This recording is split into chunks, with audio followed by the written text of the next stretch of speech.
Yeah, right, I know. That's what I said. Magilou, you know how to speak dog? Of course, it's Witchery 101. Wow. What's it saying? Humans always say every dog has its day, but I've never met a dog that had its own day. What about me? When's my time in the limelight? As you can see, he's very upset. Sorry, boy. It's a dog-eat-dog world out there. Yeah, seriously. I know, come on. What's this dog saying? Humans always say, let sleeping dogs lie, but do you ever let me nap? No. Stop all the petting and let me sleep.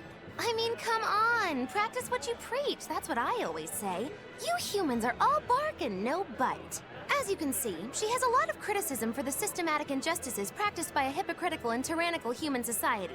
That is one astute doggy. What's that? Oh, that statement could shake the very foundation of man's relationship with his self-professed best friend! Huh? What did he just say? Humans call us man's best friend, but they consort with the foul felines. The hound may be faithful, but not the man, he quietly stated, a look of betrayal in his eyes. That's a shock. I didn't know dogs felt that way about us. You jealous dog, you. Hey, I remember you. I'd never forget someone dressed as weird as you guys. You're those traveling misfits. The ones who did that dove act in Logris. Mad Lou's Menagerie, right? It's Magilou's Menagerie. Get it right or pay the price. So, you saw us in Logris? That's right. I was there on Port Zexon business. I really looked forward to seeing you perform, but it never happened. But today's my lucky day. How about performing here in Port Zexon tomorrow? I want to see that sullen girl go coo again. It was hilarious. And that magician's dove trick, too. Sure, but I'll have you know we don't come cheap. Oh, I've got the money. I'd pay anything to see that again. No. Oh, come on, please. Take a hint. Hey now, don't be like that. Sorry, friend. Best give it up. Otherwise, my apprentice here might show you a special trick she's been itching to practice. One where she makes you disappear. Ooh, that sounds fun. Do it. If you insist. But just a warning, there's no guarantee you'll make it back. Still want to try? Wait, seriously? Seriously. And remember, it's Magilou's Menagerie. See you at our next show. Come, sinner, and repent your wicked deeds. Are you talking to me, perchance? I am. You look so deeply sinful, I wouldn't even know where to begin. Now confess! Oh, how long have I waited to bare my soul to someone? But I've always lacked the courage. Praise be to the Empyreans who have bestowed upon me this chance today!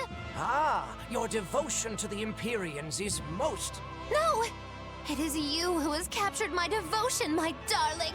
There's no one else I want but you! What? Me? But my life is in service to the Empyreans. Hush!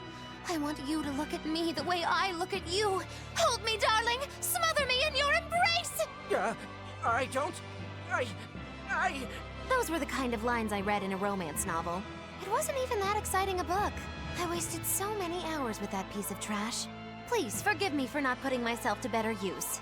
Ah! Lying! To a priest! How could you? Oh no, I meant to confess my sins, but instead my confession was another sin! Forgive me, Father, I've transgressed once more.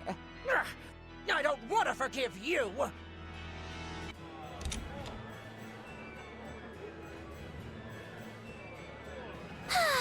What joy to face a clear, refreshing morning! Especially after a long night of meting punishment on my heartless betrayer. My poor battered body. You better not kill our key. You're one to talk. Better not eat the boy. He's your precious key now. I know. Oh? You're facing the Shepherd and an Empyrean. Old Shepsy's one thing, but Empyreans are, you know, just gods who created the world. You think you can win just by smacking it around a bit? That's no Empyrean. It's a phony. Artorius is just using a legend to control the people. Wouldn't a true god be able to do something about the demon blight? You don't believe in Innominat? I believe there exists something people call Innominat. But it's just a Moloch that used a special art to bring the other Molochim into our world. You sound confident.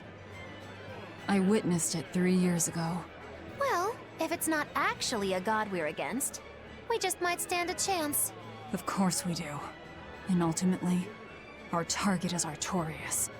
I don't care about anything else. Revenge against Artorias. For her brother. All right, Laphicet. Which way is the Empyrean's throne? It was north of Logris. In the mountains up the Danan Highway. If exorcists are keeping up their inspections, they might provide us a chance to steal another Moloch. I sent my men a Sylph-J with orders to scout out the inspectors. With their information, we'll be able to plan the attack. We can meet up at Port Zexen. That's the plan. Those Sylph-Jays are handy little birds, aren't they? Not only will they always find their destination, they can make for emergency rations in a pinch. I hear grilled Sylph-J goes rather well with a nice glass of the hard stuff. It's because of the work those birds do for us that we're able to stay one step ahead of the Abbey. Those birds are indispensable to us pirates, and we consider them a part of our crew. Don't even joke about eating them. All right, all right. Still, I wonder how they actually do their thing. I know that carrier pigeons rely on their homing instincts, but Sylph-Jays can locate a person wherever they are, right? They're really smart birds. I read in a book that rather than memorizing locations, they can pick up on people's wavelengths. When you send out a Sylph-J, the bird can sense the change in your thoughts, and will seek out the recipient you have in mind. I hardly ever see them in the wild. Are they a kind of Moloch or something? No, they're not Molochim. They're just an incredibly rare species native to an island in the north. It's a funny story. A chance storm sent us docking at that island, and a mother Sylph-J got blown onto our ship, eggs, nest, and all. Sadly, the mother bird died almost immediately. But Benwick stepped in and kept her eggs safe and warm. So that's why they're so attached to him. Usually, they're really hard to train as messenger birds, too. That's Benwick for you. He's always had a knack for things that would give other people trouble. Maybe when they hatched, they took one look at his wild hair and mistook him for their mother. You know what? They are comfortable enough with him to use his head for their nest. So you might have a point. Now that you mention it, he did ask me not to hit him on the head, because one of the Sylph-Jays just laid her eggs. Well, if more birds are on the way, we could just eat one to see how it tastes. No! Don't even think about it! It was worth a try.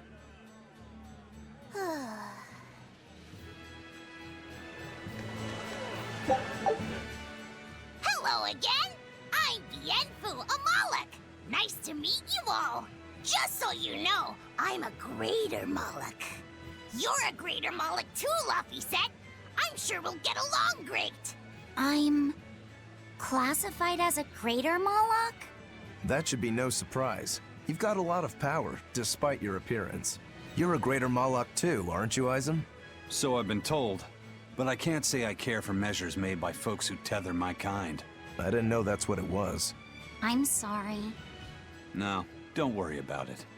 Just promise me you won't judge your own value from a label given to you by others. I won't. I promise. What if that's all that gives me self-worth? They're pirates and demons. Pay them no heed. To me, you are the greatest of all. The greatest? Do you really mean it? Oh, Miss Magilou, you're so kind! You've changed so much since I left. But you haven't changed at all. You are eternally my greatest servant. Oh, I don't want to be the greatest then! Oh, this is bad, bad! And our roster of the oblivious grows longer.